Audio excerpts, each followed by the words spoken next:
আজকে mister Salman F Rahman এবং mister Anisul হক ওনাদের মামলার তারিখ ছিল আজকে চার্জের আদেশ হয়েছে। তো ওনাদের প্রত্যেকের বিরুদ্ধেই 5টি চার্জ আনয়ন করেছিল প্রসিকিউশন।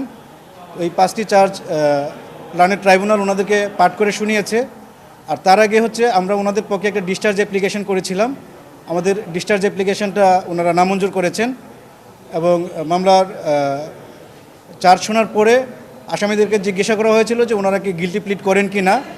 তো ওনারা বলেছেন যে ওনারা গিলটি প্লিড করেন না এবং ওনারা ন্যায় বিচার প্রত্যাশা করেন লার্নেড ট্রাইব্যুনালের কাছ থেকে।